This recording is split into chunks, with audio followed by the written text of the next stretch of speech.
এর সাথে দরুদ পড়ছে এবং জিকির করছে, আর তোমরা দুজন কথা বলতেছো, ব্যাপার কি? এটা জান্নাতের বাগান। বাহিরে গেলে গুনাহ হয়, আর এখানে আসলে গুনাহ ঝরে যায়। বাহিরে থাকলে কি হয়? বাহিরে থাকলে গুনাহ হয়, আর এখানে আসলে গুনাহ ঝরে যায়। তোমরা যে আসছো, তোমাদের প্রত্যেকটা কদমে কদমে গুনাহগুলি ঝরে গেছে। এটা এতটাই পবিত্র একটা জায়গা।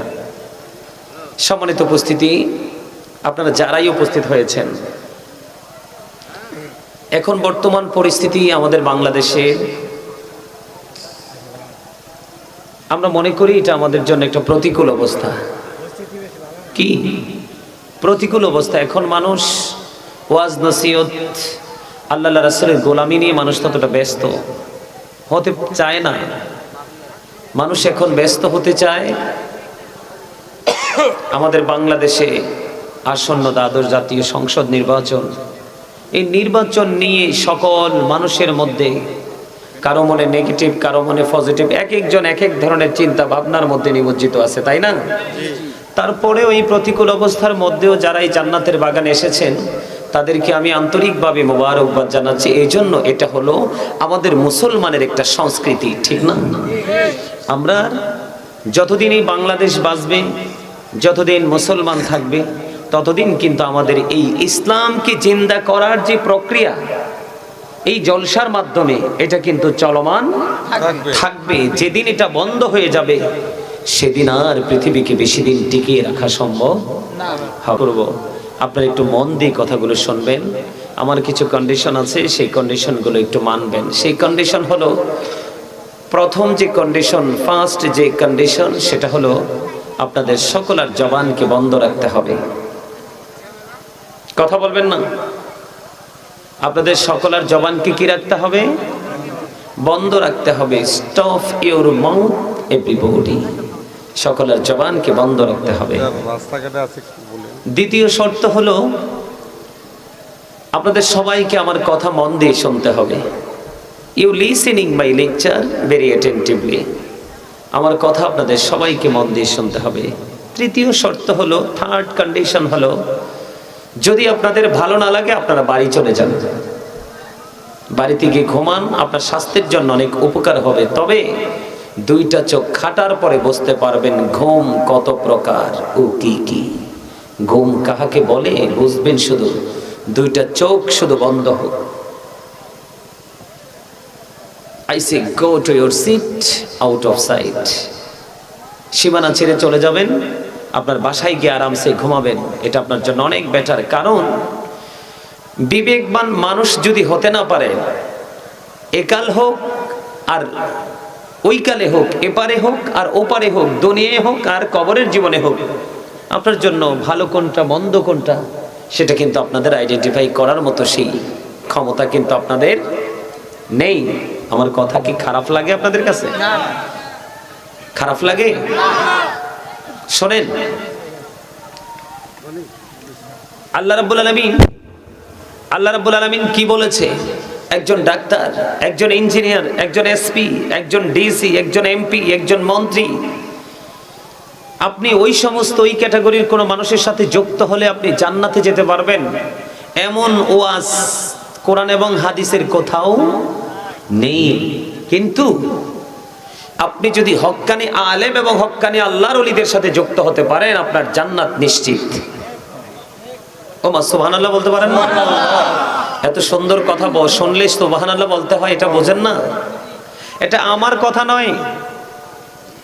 আল্লাহ রাব্বুল আলামিন কি বলেছেন? আল্লাহ বলেছেন, join with my dear people, come to my paradise. Allah বলেছেন, join with my dear people, আমার প্রিয় লোকেদের সাথে যুক্ত হও। কাম টু মাই প্যারাডাইস, আমার জান্নাতে চলে আসো। ফাদখুলি ফি ইবাদি ওয়াদখুলি জান্নাতি। বলেছেন কে? আল্লাহ। এই জন্য আলেমদেরকে ভালোবাসা কি উচিত না? তাদের আসরে বসা কি উচিত না? এতটাই আদবের সাথে বসা উচিত। আপনি যদি আল্লাহ রাসূলের প্রেমিক একজন আলেমের জলসায় বসেন, আপনি মনে করবেন যে আল্লাহ রাসূলের জলসায় বসেছেন। কারণ আল্লাহকে আপনি অটোমেটিক পাবেন না, রাসূলের কাছে যেতে হবে। কার কাছে যেতে হবে? রাসূলকে আপনি অটোমেটিক্যালি খুঁজে পাবেন না, আপনাকে রাসূল প্রেমিক আলেম এবং আল্লাহর ওলিদের কাছে যেতে হবে। কথা আমার বুঝেন নাই? আপনি শুধু সারা জীবন বলবেন যে আমি আমার সন্তানকে উচ্চ শিক্ষায় শিক্ষিত করব, এডুকেটেড পারসন হিসাবে তাকে আমি প্রিপেয়ার করব, কিন্তু আপনি কি ঘরে বসে থাকলে হবে?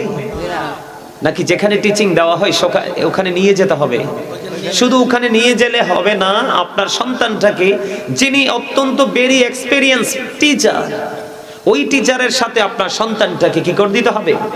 অ্যাডজাস্ট করে দিতে হবে, সম্পৃক্ত করে দিতে হবে।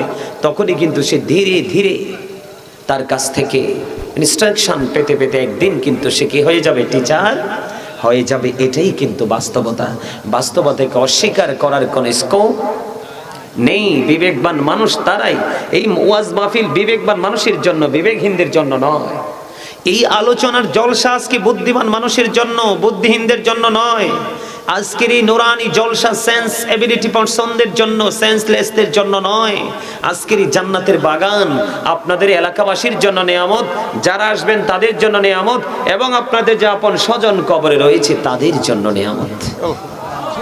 কারণ কোন গ্রামের উপর দিয়ে যদি হক্কানি কোন আলেম হেঁটে যায় একটা মুহূর্তের জন্য, কয়টা মুহূর্ত? একটা মুহূর্তের জন্য, ক্ষণিকের জন্য যদি কোন গ্রামের উপর দিয়ে আল্লাহর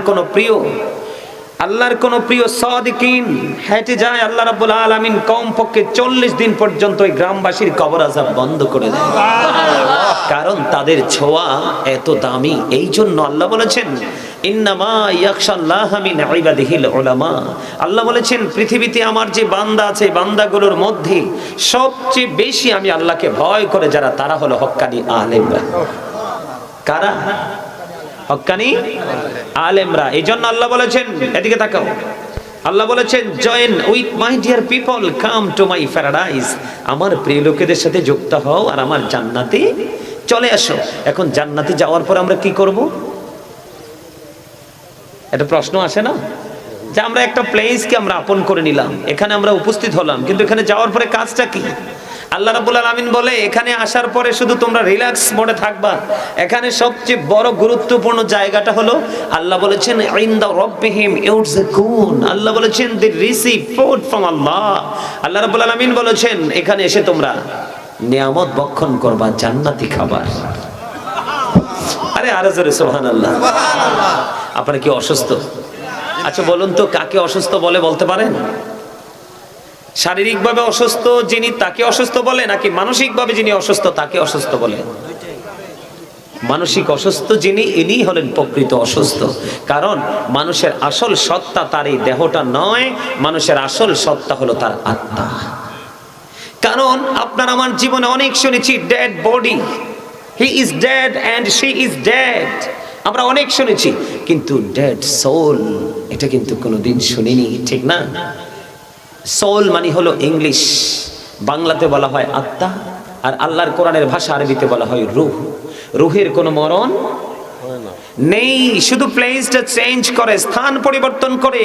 আল্লাহ বলেছেন কুলির রূহু মিন আমরি রাব্বি। আল্লাহ বলেছেন say the soul is the warder of my lord, past tense, present tense, future tense, অতীত, বর্তমান, ভবিষ্যৎ।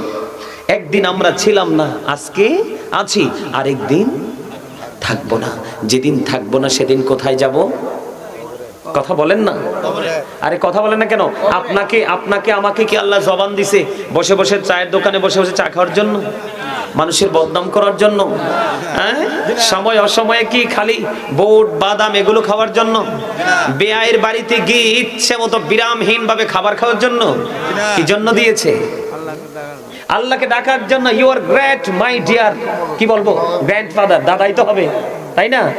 আমার দাদা বলছে চমৎকার ভাবে যে আপনাকে আমাকে জবান দিয়েছে আল্লাহ রাব্বুল আলামিন আল্লাহর জিকির করার জন্য। কিসের জন্য? এই আমার দিকে তাকান, আল্লাহ বলেছেন ফাযকুরুনি আযকুরুকুম। কি আপনার সমস্যা? না না না, অসুস্থ লাগতেছে তো। আপনি অসুস্থতা বোধ করতেছেন? চলে যাবে, তাহলে চলে যান। যদি আপনার আনিসি লাগে চলে যান। জি জি জি, এই ওনাকে একটু হেল্প করেন তো, আরিফ ওনাকে ধর, উনি নামা। আপনি আস্তে ধীরে চলে যান, যে আল্লাহ আপনাকে। জি জি আলহামদুলিল্লাহ। আপনারা যদি আমার আলোচনাটা শোনেন, আমি অত্যন্ত ছোট্ট সময়ের মধ্যে গুরুত্বপূর্ণ কথাগুলো বলে যাওয়ার চেষ্টা করব। আপনারা কি আলোচনাটা শুনবেন? এই যে দেখেন, এই যে প্র্যাকটিক্যালি কিন্তু এখানে আপনার আমার জন্য একটা শিক্ষা আছে। আপনার আমার জন্য এখানে একটা শিক্ষা কি জানেন? এই জন্য নাম কি চলে যাচ্ছেন যে আঙ্কেল আব্দুল আওয়াল মেম্বার, সাবেক, তাই না? সাবেক মেম্বার। এই দেখেন আমরা কিন্তু এখানে সবাই সুস্থ, উনি কিন্তু একটু অসুস্থতা বোধ করতেছেন।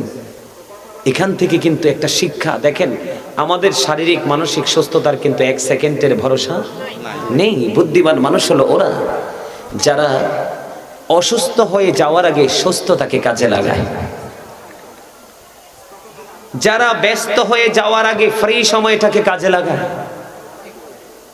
যারা অর্থ ফুরিয়ে যাওয়ার আগেই অর্থটাকে আল্লাহর সন্তুষ্টিমূলক কাজে লাগিয়ে দেয়, মৃত্যুবরণ করার আগে যারা জীবনটাকে কাজে লাগায়।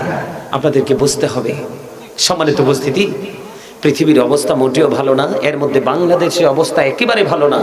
কারণ এই যে আপনারা মুরব্বী যারা আছেন, মুরব্বীরা, এই মুরব্বীরা যখন চলে যাবেন মনে রাখবেন এই বাংলাদেশকে বেশি দিন টিকিয়ে রাখা সম্ভব হবে না। কারণ যখন এটা স্থায়ীভাবে পার্মানেন্টলি বসে যাবে তখনই কিন্তু তোমার দেহের দ্বারা নফসের নোংরামি শুরু হয়ে যাবে। এই জন্য সচেতন হতে হবে। সব সময় মোবাইল ইউজ করা যাবে না। মোবাইল ছেড়ে মাঝে মাঝে আপনার মাঝে মাঝে কি করতে হবে? আলেমন আমাদের সাথে বসতে হবে। কারণ মৃত্যু খুবই কাছে। আগের যুগের মানুষের হায়াতের তুলনায় এখনকার মানুষের হায়াত একেবারে নাই। আছে? আপনারা কি মাহফিলে আজকে কি খুশি না বেজার? আজকের এই মাহফিলটা যে হইছে আপনারা কি খুশি? আমার আলোচনা বা আমার আগে যিনি আলোচনা করছে, আলেমরা আসছে, তাদের আলোচনা আপনারা খুশি না? আপনারা উপকৃত হয়েছেন এবং সবচেয়ে বেশি উপকৃত হয়েছে আপনার আপন স্বজন যারা কবরে। কারা? কবরে যারা, তারা সবচেয়ে বেশি উপকৃত হয়েছে। সম্মানিত উপস্থিতি, মাহফিল যিনি যারা করাচ্ছেন তারা আমাকে একটু অনুরোধ করেছেন, আপনারা অনুরোধটা রাখবেন কিনা জানি না। তারা আপনাদের কাছে আমি একটু 5-10 মিনিট সময় তারা আপনাদের কাছে মাহফিলের জন্য, আগামী বছরের মাহফিলের জন্য একটু সাহায্য চাইতেছে। আপনারা কি একটু সাহায্য করবেন? করবেন ইনশাআল্লাহ করব। আগামী বছর মাহফিলের জন্য। ওমা, আরে আপনাদের তো আরেকটা গান দেখছি নাই। আল্লাহ রাব্বুল আলামিন সূরা বাকারাতে কি বলেছে দেখেন, আল্লাযীনা ইউমিনুনা বিল গায়বি ওয়া ইউকিমুনাস সালাতা ওয়া মিম্মা রাযাকনাহুম ইউনফিকুন। আল্লাহ রাব্বুল আলামিন বলেছেন সাবধানে ওরাই যারা অদৃশ্যে বিশ্বাস করে। কি করে? আরে আমার দিকে তাকান, যারা গায়েবকে বিশ্বাস করে, করার পরে যারা সালাত কায়েম করে, তার মানে নামাজ নিজেও পড়ে অন্যকে পড়ার জন্য আহ্বান করে। এরপরে বলেছেন অমিম্মা রাযাকনাহুম ইউনফিকুন। আল্লাহ রাব্বুল আলামিন বলেছেন আমি যে তোমাদেরকে দৌলত দিয়েছি, কি দিয়েছি? সম্পদ দিয়েছি, দৌলত দিয়েছি, তা থেকে যারা আল্লাহর পথে খরচ করে, দান করে। কেননা আমার দিকে তাকান, আল্লাহ রাসূল একদিন সাহাবায়ে কিরামদেরকে বললেন তোমাদের মধ্যে এমন কি কেউ আছো যে নিজের সম্পদের চাইতে ওয়ারিসের সম্পদ বেশি পছন্দ করো? সাহাবায়ে কিরাম বললেন ইয়া রাসূলুল্লাহ, না আমাদের মাঝে এমন কেউ নেই। রাসূল আবার পুনরায় বললেন ইন্তেকাল করার আগে তোমরা যা আল্লাহর সন্তুষ্টির জন্য দান করে যাও, মাহফিলে হোক, মসজিদে হোক, মাদ্রাসায় হোক, এতিমদের জন্য হোক, রাস্তার জন্য হোক, সদকায়ে জারিয়া যেটা চলমান থাকবে, এইরকম কাজে তোমরা ব্যয় করে যাও, এগুলোই হলো তোমাদের আপন সম্পদ। আর যা তোমরা পৃথিবীতে রেখে যাও তা হলো তোমাদের ওয়ারিসের সম্পদ। কারণ তোমরা মরার পরে এগুলো এসে আর নিতে পারবা না, এগুলোতে তোমরা ভাগ বসাতে পারবা না। এই জন্য তোমাদের উচিত যার যার জায়গা থেকে আল্লাহর হস্তে পবিত্র কাজে দান করা। আমি আপনাদেরকে বলিনি যে আপনারা প্রেসার ক্রিয়েট করিনি আপনাদেরকে, যে আপনারা আপনাদের প্রয়োজনীয় যে অর্থ আছে সেগুলোকে আপনি খরচ করে ফেলেন মাহফিলে। আপনাকে বলছি অল্প অল্প করে আপনারা সবাই যদি একটু সাহায্য করেন, আগামী বছর মাহফিলটা সুন্দর হবে। আপনারা কি করবেন আগামী বছর মাহফিলের জন্য? হ্যাঁ, আরে ভাই ইমানদার হতে হলে আপনি বিশ্বাসও করতে হবে, নামাজও পড়তে হবে, দান। এই যে আমার চাচা চলে আসছে, তোমরা ক্লোজ করে ফেলো ইনশাআল্লাহ। আমি অল্প সময়, বেশিক্ষণ না। ওনার নাম কি? শফিকুল ইসলাম। আচ্ছা, নাম না বললে কি হয়েছে? চাচারে সবাই দেখছে কিন্তু। আল্লাহ গো, আমার এক চাচা শফিকুল ইসলাম সাহেব মা বাবার জন্য দোয়া চেয়ে মাহফিলের জন্য দিয়ে দিলেন নগদ 1000 টাকা। আল্লাহ আমার চাচাকে তুমি কবুল করে নাও, চাচার জীবনের গুনাহগুলো মাফ করে দাও।